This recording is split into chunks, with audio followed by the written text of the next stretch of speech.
G'day Year 11 Mathematics Advanced students. Today we're continuing on with the topic of functions and we're learning about quadratic functions. So a quadratic function has an equation in the form y equals ax squared plus bx plus c, where the highest power of x is 2. And the graph of a quadratic function is a parabola. To graph a quadratic function, we find the x-intercept and y-intercept and create a table of values. Let's have a look at this example. We want to graph the quadratic function, y equals x squared minus x. So what we're going to do first is we're going to find the y-intercept. And how we find the y-intercept is we let x equal 0. So let's let x equal 0. We'll have y equals 0 squared minus 0, which just equals 0. So therefore, our y-intercept equals 0. Now let's find our x-intercept. To find our x-intercept, we let y equal 0. So when we let y equal 0, we have 0 equals x squared minus x, where we can take out a common factor of x. So we'll have x bracket x minus 1. So therefore, our x will equal 0 and 1 when we solve our equation. So therefore, our x-intercept equals 0 and 1. So let's put them in on our graph. So we have a y-intercept of 0 and an x-intercept of 0 and an x-intercept at 1.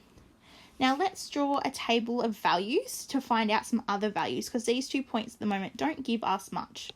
So if we were to draw a table of values, like so, we have our x on the top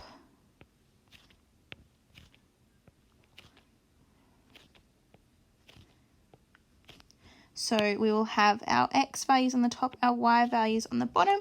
So let's go minus 3, minus 2, minus 1, 0, 1, 2, and 3. So now to find our y values, we just substitute our x values into our equation. So it will be y equals negative 3 squared minus 3, which gives us an answer of 12. When we sub in negative 2, it will be negative 2 squared minus negative 2, which gives us an answer of 6. When we substitute in negative 1, we get negative 1 squared minus negative 1, which gives us an answer of 2. 0 squared minus 0 is 0. 1 squared minus 1 is 0. 2 squared minus 2 is 2. And 3 squared minus 3 is 6. So now let's plot these points. Minus 3, 12. We don't actually go up to 12 on our y-axis, so we'll just leave that point off. I think we have enough information from our other points. So minus 2, 6. Minus 1, 2. We already have 0, 0 and 1, 0. So then 2, 2 and 3, 6. So now with this information, we can connect our dots in the form of a parabola, or the shape of a parabola, And we should have known that it was going to be concave up because it had a positive x squared. So that is our parabola. Add arrows on the end to show you that it's continuous and it keeps going. Then we'll have to write our equation y equals x squared minus x onto it. Next, we're going to talk about concavity and turning points. So for the parabola, y equals ax squared plus bx plus c, we have that if a is greater than 0, the parabola is concave up and has a minimum turning point. So if it's concave up, it means it makes a happy face. So it is smiling. And if it has a minimum turning point, it means that it has its turning point here. And it is a minimum, so it's lower than every other value. So if a is less than 0, the parabola is concave downwards and has a maximum turning point. So that means that it is like a sad face. So it's like a frown. and it has a maximum point, so where it turns, which means this is the highest point of the graph and there's only one of them. So the turning point is also called a vertex or stationary point of the parabola as well. So let's have a look at some examples. So for the quadratic function y equals x squared minus 1, we want to sketch the graph showing intercepts, state the concavity and state the turning point and whether it's a maximum or a minimum. So to sketch the graph, we're going to find the intercepts first. So we'll find our x-intercept by letting y equal 0. So when we let y equal 0, we have 0 equals x squared minus 1. So this is the difference of two squares. So it'll be x minus 1, x plus 1 equals 0. So x will equal 1 and negative 1. So therefore our x-intercepts equal 1 and negative 1. And then to find our y-intercept, we let x equal 0. So y equals 0 squared minus 1. So our y equals negative 1. Therefore our y-intercept equals negative 1. So let's plot them. So we have an x-intercept of 1 and negative 1 and a y-intercept of negative 1. So then, since the parabola is symmetrical and the turning point is at x equals 0, which is halfway between the x-intercepts, we are going to still need to just double check what our other values are. So we're going to do a table of values. Oops. Okay.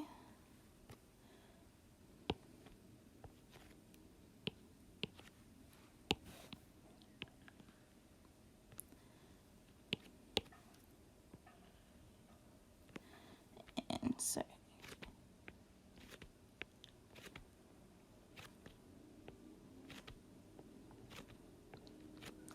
okay, so we have our x values and our y values, minus 3, minus 2, minus 1, 0, 1, 2, 3. So when we sub these in, negative 3, so we'll have negative 3 squared minus 1 gives us 8. Negative 2 squared minus 1 gives us 3. Negative 1 squared minus 1 gives us 0. 0 squared minus 1 gives us negative 1. 1 squared minus 1 gives us 0. 2 squared minus 1 gives us a value of 3. And 3 squared minus 1 gives us a value of 8. So now we can plot our points so we can sketch it. So we have minus 3, 8. So that would be there. Minus 2, 3. Minus 1, 0, 0 minus 1, 1, 0, 2, 3, and 3, 8. So now we can connect all our points. There we go. So so far we have answered, we've sketched our graph, we've done that, we've showed our intercepts. So they are on our graph and we have stated them here and here. And now we want to state the concavity. So the concavity of our concavity is it's concave up. And we can tell this without sketching because our a is positive. So our coefficient of x squared is positive. It is 1. Then we just need to state the turning point. So our turning point or our vertex is what we can also call it. But our turning point is going to be down here. It is at 0 minus 1 is where it turns. 0 minus 1, and it is a minimum value because it's the lowest point on the graph. And also because our graph is concave up, it means that we're going to have a minimum. Next, we want to state the domain and the range of this graph. So our domain is going to be all x values because our parabola goes all the way across the x values. So it can have any x value. So for this domain, we'll go minus infinity to infinity as our domain. And then our range is the values of y that are greater to or equal the point. So our lowest value of y is -1, and our values of y will go all the way up to infinity. So our range is -1 to infinity, like so. Moving on to example 3, we have for the quadratic function fx equals -x squared plus 4x plus 5, find the x and y intercepts. So our x-intercept, we let y equal 0. So where we have our fx is our y. So it would be 0 equals minus x squared plus 4x plus 5. And what I'm going to do is I'm going to add our x squared minus our 4x and minus our 5 to the other side of our equation so that our x squared is positive.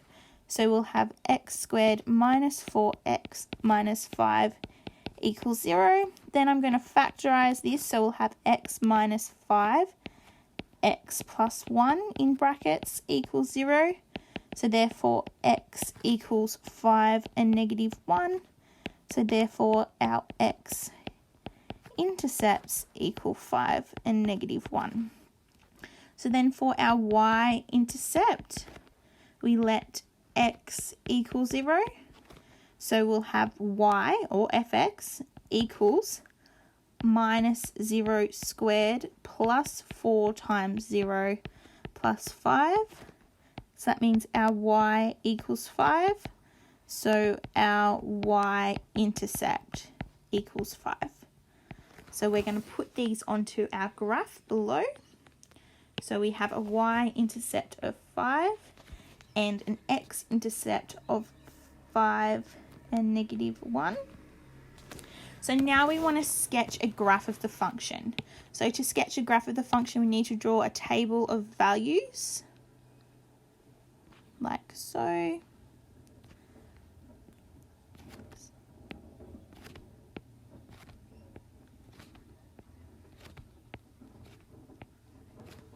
So we have our x values, and we're going to do -3, -2, -1, 0, 1, 2, and 3. And we have our y values that we're going to sub into our function. So we're going to sub our -3 in. So it's negative bracket -3 squared plus 4 times -3 plus 5 gives us a value of -16. Then when we sub in -2, we get -7.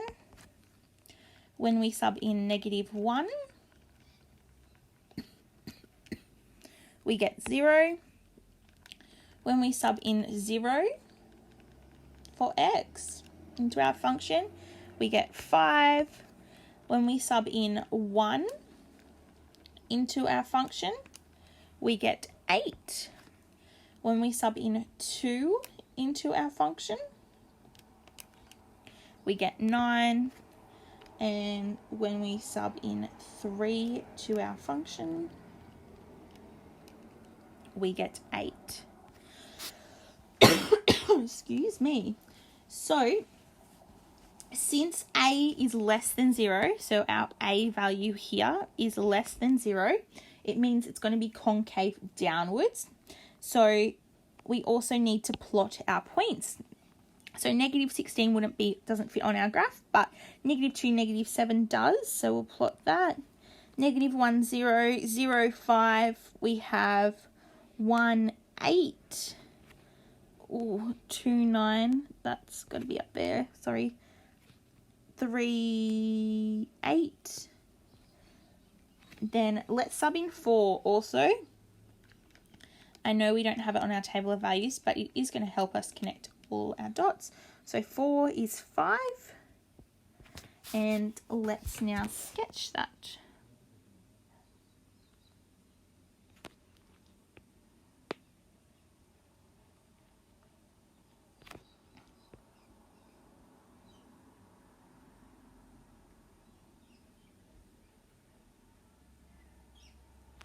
There we go. Add arrows on both ends and write our equation or our function. So it's f of x equals negative x squared plus 4x plus 5. Excuse me. So we have sketched our graph of our function. Our next question is to find the maximum of the function. So the maximum of the function is the very top of the point, which in our case is going to be the 0.29. So the maximum equals the 0.29, but I'm going to show you how to find this. So the turning point is halfway between x equals -1 and x equals 5. So let's just do some working out over here. So the turning point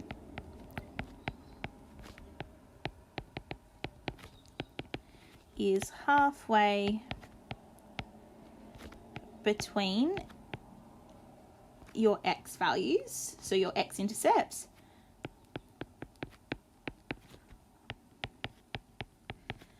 is how you work it out.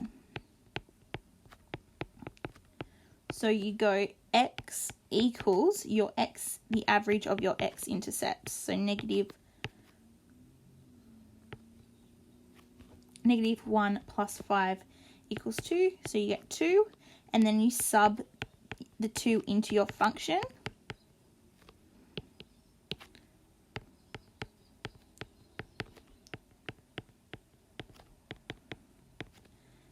And that's how you get your value of 9. So that's how you get your maximum point of 29. So to work out a maximum on or a minimum, you work out where the turning point will be, and it will always be in between or halfway between your x-intercepts. So you find the average. So find the average of your x-intercepts is how you find the maximum value or the minimum value. Now, finally, for the domain and the range of this function. So because it's a parabola's domain is all x values, okay, because it can take on all real numbers for x. So our domain is negative infinity to infinity, but our range is either what is below or what's above our point. So we use our maximum point. So when it's a maximum, it means it's going to be all the values below this maximum point. So it's going to be negative infinity all the way up to 9. And because it includes number 9, but it doesn't include the number 9.1, we use the bracket notation of a square bracket because it includes that value. So because x is less than or equal to 9, we use square bracket. Okay. And sorry, going back to this one, because x is greater than or equal to -1, this should be a square bracket as well. So that's the new interval notation that we should be using and we need to get used to. So because because it's greater than -1, our y value, because our y values are greater than -1, greater than or equal to -1, we use our square value notation. Okay, and so because our y value here, goodness, I'm having a shock up, because our y values are less than or equal to 9, we use our square bracket. Okay, hopefully that makes sense. If it doesn't, feel free to ask your teacher some more. So if you are following the Maths in Focus textbooks, if you're in advanced, you should be doing exercise 308. And if you're in extension, you should be doing exercise 408.